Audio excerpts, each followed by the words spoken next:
오늘은 마가복음 3장 1절로 6절의 말씀을 가지고 워라벨이라는 제목의 설교를 함께 나누겠습니다. 저는 몇 년 전부터 1년에 한 번씩 또는 2년에 한 번씩 다이어트를 하고 있습니다. 체중이 어느 선, 제 마음속에 정해놓은 어느 선 이상을 넘어가면 그러면 한 2개월 정도 기간을 정해놓고 일일이 칼로리 따져가면서 음식을 먹어요. 다이어트입니다. 물론 스마트폰 프로그램의 도움을 받습니다. 왜냐하면 저희 집안에는 고혈압이나 당뇨 같은 체중과 관련이 있는 그런 가족력이 있기도 하고요. 또 몸이 무거워지면 불편하고 움직임도 둔해지고 옷을 입어도 그 옷도 불편하고 옷 맵시도 안 나고 이렇게 불편한 것들이 많아집니다. 아픈 것도 생기고. 그래서 저는 그 다이어트 기간을 제 마음속에 건강한 체질과 습관을 만드는 기간이다 이렇게 생각하면서 제법 그 기간을 재밌게 즐기면서 합니다. 그런 의미에서 현재의 코로나는 저는 사회문화적 다이어트의 시간이 아닌가 이런 생각을 합니다. 최근에 생물학자이신 최재천 교수님의 강의 영상을 본 적이 있는데요. 이분은 사실상 이런 바이러스가 인간에게 이렇게 해악을 끼치게 된 이유와 원인은 인간이 너무 무분별하게 자연을 파괴하고 개발했기 때문이라고 그렇게 이야기를 하시더라고요. 본래 이런 바이러스들은 깊은 밀림 속이나 아니면 인간의 손길이 닿지 않는 깊은 동굴 속에 원래 있었다는 것이죠. 거기에 살고 있는 이렇게 야생동물들에게 있었던 것인데 사람이 하도 가리지 않고 여기저기 다 개발하다 보니까 이제는 이 바이러스와 인간 간의 거리가 과거에는 멀었다면 이제는 그게 너무 가까워진 것입니다. 그래서 이런 인간이 사실은 만날 일이 없었던 바이러스가 이제는 인간에게 가까이 계속 오게 되었다는 것이죠. 그래서 최재천 교수님은 지금 이런 문제들에 대한 근본적인 해결책은 각국에서 개발하고 있는 화학 백신이 아니고 생태 백신이라고 그렇게 주장을 하셨습니다. 생태 백신이라는 게 뭐냐면 다른 게 아니고 인간 스스로가 이 생태 환경의 일부라고 하는 것을 인정하고 무분별하게 계속 개발하고 개척하고 파괴하고 이렇게 할 것이 아니라 이 생태 환경을 잘 보존하는 그런 새로운 문화를 만들어야 한다. 그게 바로 생태 백신이라고 그렇게 주장하시더라고요. 의미 있는 주장인 것 같습니다. 사실 저는 꽤 오래전부터 굉장히 깊이 고민하던 문제가 하나 있습니다. 교육전도사 시절부터 고민을 했고 또 부목사 하는 내내도 똑같은 고민을 했어요. 오늘날의 교회가 교회 내부의 일을 하는 데에 너무 많은 에너지를 사용하고 있다. 그러니까 성도님들이 가지고 있는 에너지라고 하는 것이 이 총량이 있잖아요. 그런데 그걸 교회 내적 자원으로 다 사용한다는 사실입니다. 너무 많은 예배가 있고요. 너무 많은 모임, 너무 많은 회의, 또 너무 많은 행사, 프로그램, 또 너무 많은 사업들. 우스갯소리로 이런 일도 있었어요. 교회에서 회의를 하도 많이 하니까요. 제가 맡고 있던 청년부 안에 같이 사역하던 청년 담당 이제 간사님이 계셨어요. 이분이 평일에는 직장에 출근을 하는데 직장에 가서 사장님하고 둘러앉아 회의하다가 사장님한테 자기도 모르게 목사님 하고 부른 거예요. 얼마나 황당해요. 그러니까 이게 회의를 하도 많이 하다 보니까 이게 회사 회의인지 교회 회의인지 구분이 안 가는 거죠. 그러니까 사장님이 다음엔 스님이라고 해라 그랬다고 해서 우리가 그 얘기를 들으면서 참 한바탕 웃었습니다. 그런데 겉으로는 웃었지만 사실 제 마음속으로는 씁쓸했고 또 한편으로는 미안하기까지 했습니다. 주일 아침에 이 일찍부터 교회 나와서 해가 질 때 또는 해가 진 후에나 힘없이 삶으로 돌아가시는 성도님들을 볼 때마다 교회에서 모든 에너지를 다 쏟고 빈털터리가 된 채로 삶으로 돌아가는 걸 볼 때 그때마다 이런 생각 참 많이 했어요. 저렇게 힘없이 돌아가셔서 어떻게 승리하는 삶을 살 수 있을까? 어떻게 복음의 가치를 붙잡고 살 수 있을까? 어떤 힘이 남아 있어서 과연 삶에서 승리할 수 있을까? 이런 생각들이 들더라고요. 제가 우리 성사교회 부임하고 너무 행복하고 좋은 일이 많은데요. 그 중에 하나가 회의가 거의 없다는 거예요. 너무 좋아요. 이제 지난 겨울에 청년들하고 수련회 다녀오고, 그러고 나서 뭐 좀 어느 정도 시간이 지난 다음에 수련회 피드백 회의 한다고 청년 임원들이 한번 회의 한번 하자고, 그래서 같이 회의한다고 모였습니다. 청년부 회의를 하는데 15분 만에 끝난 거예요. 얼마나 좋은지요. 너무 좋았어요. 그래서 그 회의 끝나고 제가 청년 임원들한테 그랬어요. 너무 좋다. 회의가 짧으니까 너무 좋다 그랬어요. 사실 우리 교회는 별로 다이어트 할 게 없지요. 그런데 다이어트 해보신 분들은 아실 거예요. 다이어트는 그냥 음식 조절해서 체중만 빼면 안 돼요. 반드시 한 가지를 같이 병행해야 됩니다. 그렇지 않으면 체중이 빠졌어도 다이어트 기간 끝나고 나면 다시 금방 살이 찝니다. 요요 현상이라고 그러죠. 이 한 가지가 뭔지 아시죠? 운동을 같이 병행해야 됩니다. 코로나로 인해 많은 부분에 제동이 걸린 지금이야말로 교회가 다이어트를 시작해야 하는 때, 교회가 다이어트를 해야 하는 때라고 저는 생각합니다. 영적 생활의 체질과 습관을 바꿔야만 합니다. 건강한 체질을 만들려면 우리가 몇 주 전부터 강조하고 있는 것처럼 본질이 무엇인지를 일단 생각해야 돼요. 복음의 본질은 무엇인가? 그리고 그 복음의 본질에 입각해서 덜어내야 할 것은 무엇인가? 덜어낼 수 있는 것은 무엇인가? 그리고 또 새롭게 시작해야 될 것은 무엇인가? 덜어낼 것 덜어내고 새롭게 시작할 건 새롭게 시작하고, 이것이 교회가 해야 할 코로나 다이어트라고 저는 생각합니다. 그렇게 해야 코로나 이후에 하나님께서 새 포도주를 부으실 때 그 포도주를 담을 수 있는 새 부대로서 교회가 준비될 수 있습니다. 오늘 말씀을 보면 예수님이 안식일을 맞아서 가버나움 한 회당에 들어가시면서 이 사건이 시작됩니다. 회당에 들어가시자 한쪽 손 마른 사람이 그 회당 안에 있었다는 거예요. 한쪽 손 마른 사람이라고 하는 표현은 한쪽 팔과 손에 장애가 있어서 깡마른 채로 이렇게 뒤틀려 있는 그런 손을 가지고 있는 사람이 회당 안에 있었다는 뜻입니다. 이 본문의 맥락과 상황을 우리가 좀 면밀히 검토할 필요가 있어요. 먼저 우리가 생각해 볼 질문은 이렇습니다. 과연 이 한쪽 손 마른 사람은 제발로 회당에 찾아왔을까 하는 거예요. 복음서를 읽어보신 분들은 아시겠지만 예수님 시대의 유대 사회에서 장애인들은 결코 우호적인 대상이 아니었습니다. 그 유대 사회 분위기 자체가 장애인들에게 우호적이지를 않았어요. 장애인들은 죄인 취급을 받았기 때문에 철저하게 배척받았고 저주받은 사람으로 분류됐어요. 그런 사회적 분위기를 리드하는 곳이 어디였는가? 바로 회당이죠. 그러니 손이 마른 사람처럼 장애가 있는 사람이 회당에 그냥 쉽게 드나들 수 있었겠습니까? 어려운 일이에요. 이 사람들은 회당 안에 쉽게 드나들 수가 없어요. 그럼 이 사람은 이날 회당에 어떻게 있을 수 있었을까? 2절의 말씀을 보면 그 상황을 우리가 대략 짐작할 수 있습니다. 사람들이 예수를 고발하려 하여 안식일에 그 사람을 고치시는가 주시하고 있거늘.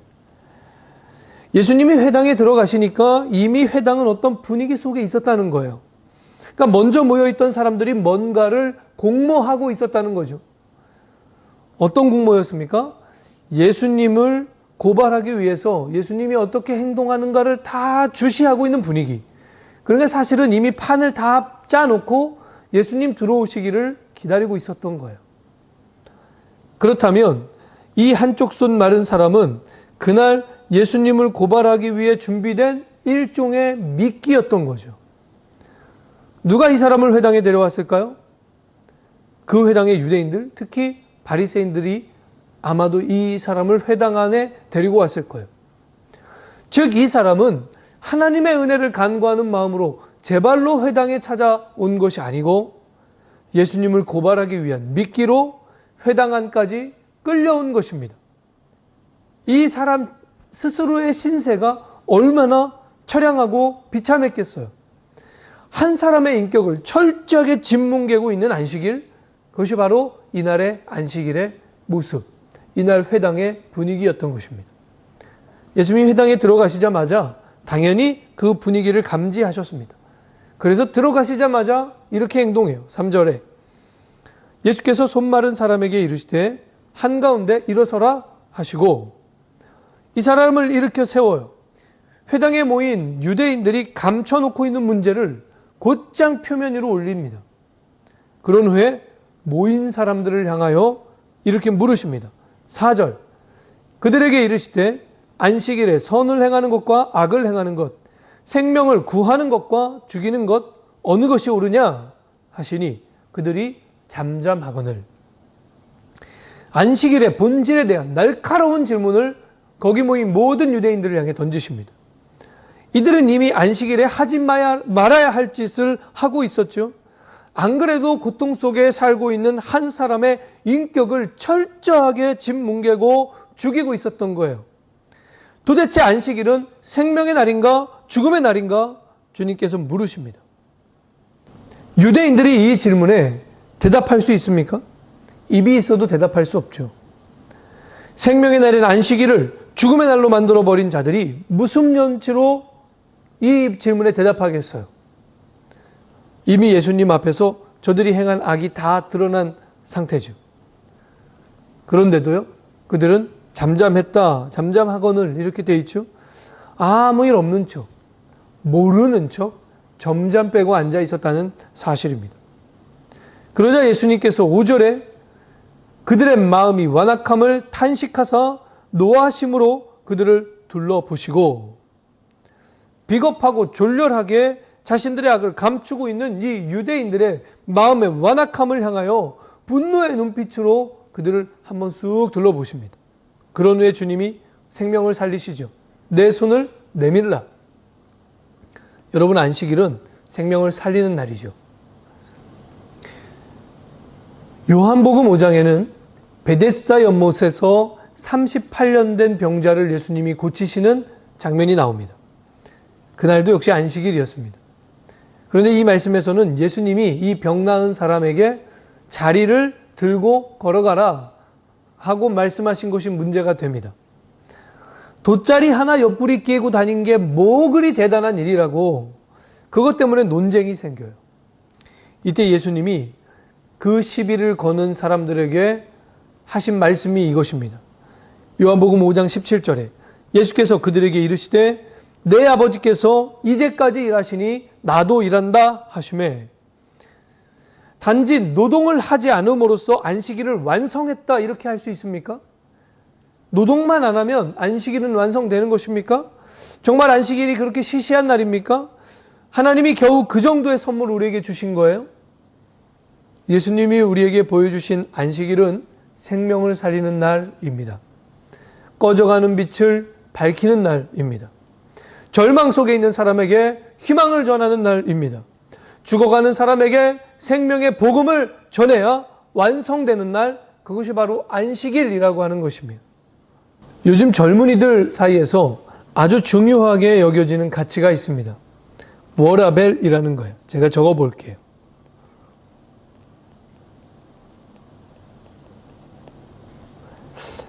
워는요, 일을 의미하는 워크의 워고요.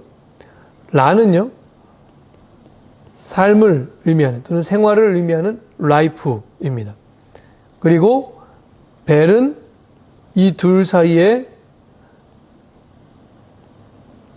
균형, 밸런스입니다. 그래서 일과 삶의 균형이라는 의미입니다.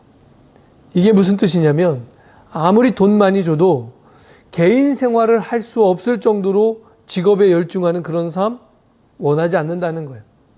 차라리 돈 조금 덜 벌더라도 퇴근 후에 개인 생활도 누릴 수 있고 친구들도 만날 수 있고 가정에도 에너지를 쓸 수 있고 그런 삶을 살겠다.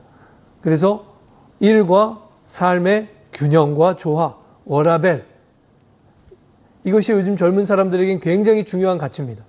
여러분, 그래서 요즘 나오는 자동차 광고 같은 거 잘 보세요. 이 컨셉을 잘 살려주고 있어요.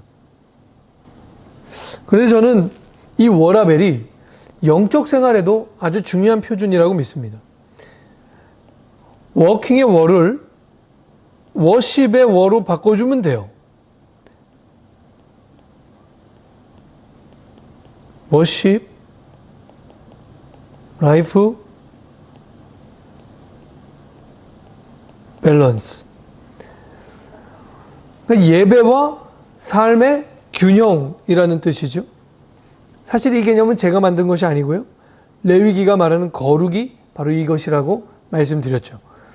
레위기 전체가 가르치는 거룩은 삶의 고백이 담겨져 있는 진실한 예배, 그리고 그 예배의 은혜가 녹아있는 건강한 삶, 이것 사이의 균형이 바로 거룩이다. 레위기가 가르치는 거예요. 그리고 우리가 이 부분을 몇 달 전 나는 교회론에 대입해 보면 이렇게도 얘기할 수 있어요. 모이는 교회와 흩어지는 교회,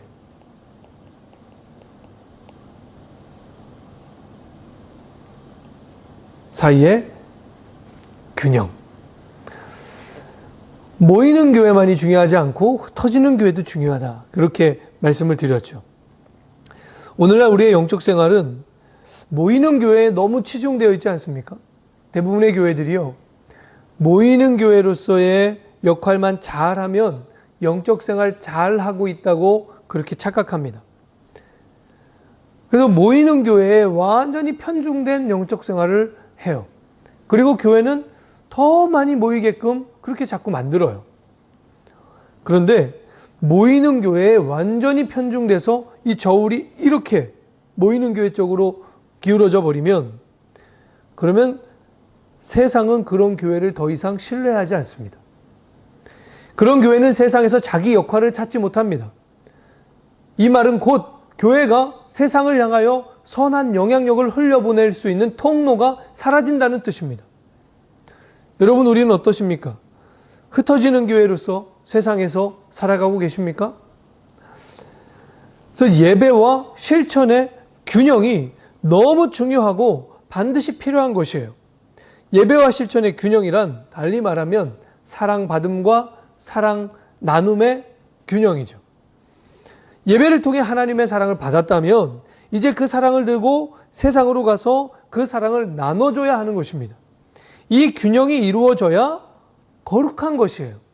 오늘 한국교회가 한국 사회에서 거룩의 능력을 잃어버린, 거룩의 능력을 상실해버린 이유가 뭡니까?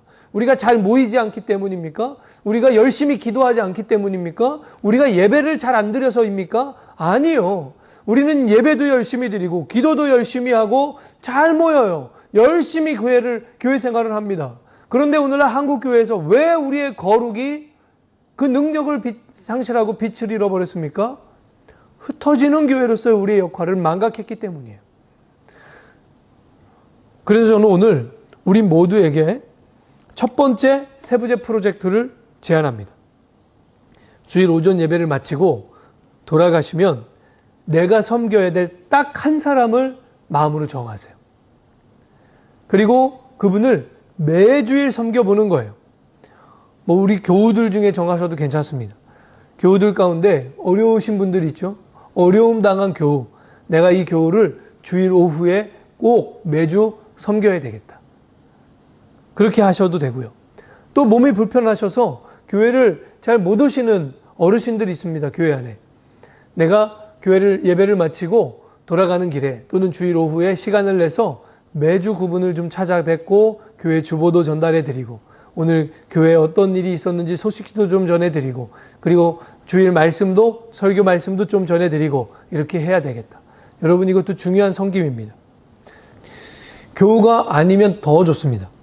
내 이웃에 혼자 사시는 노인들, 도움이 필요한 장애인들, 또는 도움의 손길이 필요한 어떤 기관, 술주정뱅이 아버지 밑에 살고 있는 아이들, 너무 욕심내지도 마시고 딱 한 사람 정하시는 거예요. 그리고 특별한 일이 없다면 주일 예배를 마치고 주일 오후에는 잠깐이라도 그 집에 방문하거나 그분을 찾아가거나 아니면 전화라도 하거나 그렇게 하는 것입니다. 그리고 내가 할 수 있는 일을 하셔야 됩니다. 오래 지속할 수 없는 어마어마한 계획을 세우지 마세요. 그냥 매주 내가 할 수 있는, 이 정도는 내가 부담 갖지 않고 할 수 있겠다 하는 그런 일을 하세요. 그것이 바로 예수님의 가르침대로 예배를 완성하는 것입니다. 안식일을 완성하는 것이요, 주일에 이 예배의 정신을 완성하는 것이에요. 오늘 주일 예배 들었으니까 해야 할 일 다 했다. 숙제 다 했다. 만일 우리가 이런 마음으로 주일을 보낸다면 과연 이 주일이, 이 예배가 생명의 날이라고 할 수 있겠습니까? 지난 2주 동안은요, 주일 예배를 마치고 오후에 우리 장로님들하고 또 권사님들하고 같이 몸이 불편하셔서 오랫동안 예배를 참석 못하신 그런 어르신들을 방문했어요. 권사님들이시죠. 제가 부임하고서 처음 뵙는 분도 계셨어요. 그런데 찾아가 뵈니까 얼마나 좋아하시는지 몰라요. 가서 대단한 거 한 거 없습니다. 가서 간단하게 가정 예배 드리고요. 말씀도 전하고 또 요즘 어떻게 지내시는지 안부도 묻고 그러고 돌아왔어요. 대단한 일 아니죠. 얼마나 기뻐하시는지요. 저도 마음이 너무 기뻤어요. 아마 함께 가신 장로님들, 권사님들도 마음이 기쁘셨을 거예요. 오늘 예배를 마치시고는 내가 돌보고 섬겨야 할 사람이 누군가 하나님 알려주세요. 기도도 하시고 또 그렇게 결정해 보시기를 바랍니다. 무엇을 어떻게 섬겨야 되나 다 정하려고 하지 마세요. 그러면 시작도 못해요. 사람만 정하십시오. 그리고 일단 연락도 해보시고 찾아가도 보십시오. 가서 만나고 교제해 보십시오. 그러면 함께 교제하는 그 가운데서 내가 무엇을 도울 수 있겠구나. 내가 할 수 있는 일이 이 정도는 되겠구나 하고 발견하실 수 있습니다. 주일 예배 드렸다고 할 일 다 끝난 거 아닙니다. 하나님의 은혜로 내 생명이 소생되고 그 사랑 앞에 내 영혼이 쉼을 얻었다면 그 사랑을 들고 한 영혼을 향해 가야 하는 것이에요. 지금 비록 오후 예배 못 드리고 있지만 사실은 오후 예배 한 번 더 드리는 것보다 작은 사랑을 한번 실천하는 것이 예배의 정신을 완성하는 거 아니겠습니까? 이 주일의 정신을 완성하는 것 아니겠습니까? 그것이 예수님이 더 기뻐하시고 예수님의 마음에 합한 일 아니겠어요? 우리 성삭교회 당연히 잘 모이는 교회여야 합니다.